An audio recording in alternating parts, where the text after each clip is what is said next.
Swipe, swipe.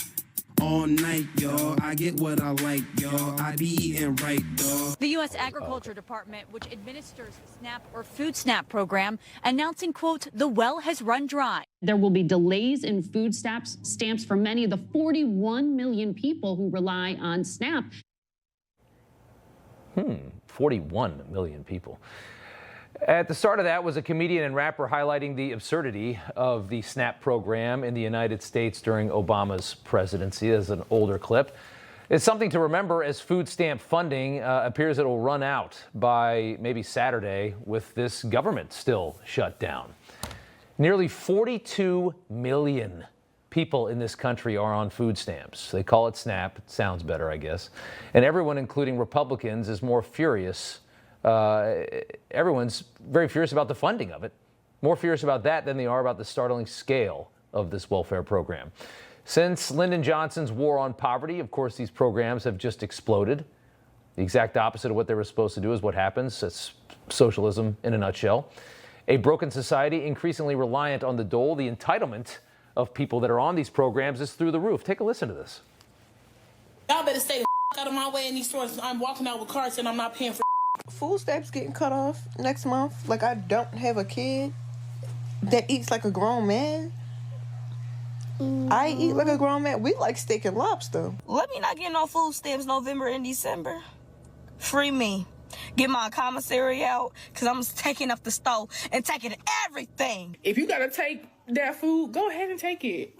Just go ahead and take it. I want to be in the grocery store when they start looting it.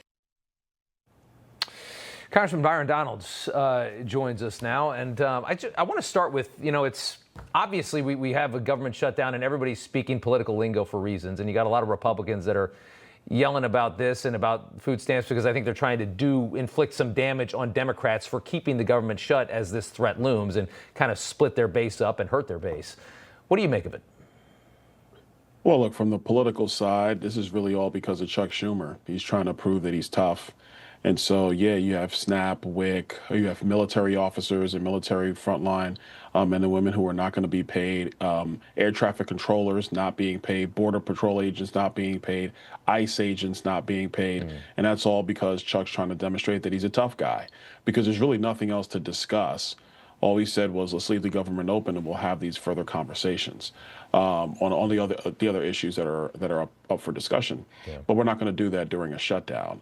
But on a broader level, you want to talk about the food stamp program and these other benefit programs that have been in existence for a long time. They've really become an area where you're not seeing people getting help and coming off of those programs. There is some of that does exist. I don't want to say it doesn't exist at all.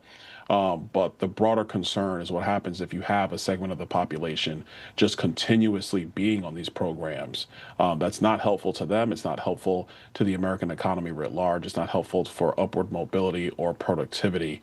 And so there's some things that we're going to have to look at with these programs into the future. Yeah, and every time, anybody tries to get any kind of requirement, or a proof that you can't work or that anything like that, Democrats just scream. They go berserk over that because I think that endless entitlement is such a big part of their machine, of their apparatus for power, that they know they can go into public housing and come out with thousands of votes. I mean, that's just such a critical part of what they do. No, you're right about that. And look, let's examine a couple things. We went through the president's agenda and got that passed back in July.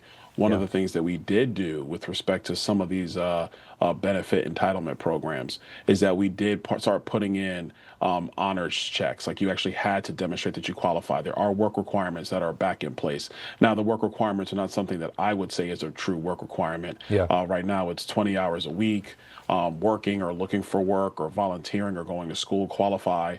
I think that number should be 40 hours a week. Like, look, if you're doing everything that you can do as a human being to try to make ends meet on your own and you're just not getting there, then I could see where there's some assistance that would come your way. But there's a lot of work that has to be done on these programs if you're going to have a system that does help people when they really hit a hard point in life, but doesn't become something that you just continuously live on for decade after decade. The safety net becomes something completely different, and 20 hours a week is only about less than 3 hours a day. It's certainly not a lot of effort. Real quick before I let you go, I've got like 10 seconds left. The country's largest federal workers union is demanding Democrats just reopen the government, pass the CR, reopen. It looks like there's a chance that Schumer and Hakeem might have to do this and get absolutely nothing after wasting the last month with the government shutdown. Well, yeah, of course. I mean, look, the other day on the Senate floor, Ron Johnson put an amendment on the floor that would require that all military officials as well as essential federal workers would be paid. And the Democrats voted no. I mean, over what? This has now become very dumb. There's no strategy here whatsoever. Republicans, we're not going to give in to their ridiculous demands about health care for illegal aliens. We're not going to do that. And so at this point, now they have their own people saying reopen the government. Yeah. So I anticipate this thing's going to come to an end probably in about another week to 10 days. And another huge embarrassment for Schumer to go out there and put it all on the line like this and come back with nothing after a month of the government closed. Boy, that's as bad as it gets politically. Congressman Byron Donalds, good to see you. Thanks so much. Thank you. You know, everybody's reporting the same stories, the same spin. You turn the channel, it's always the same. But not us. We're different. We report the real news. No spin, just the facts.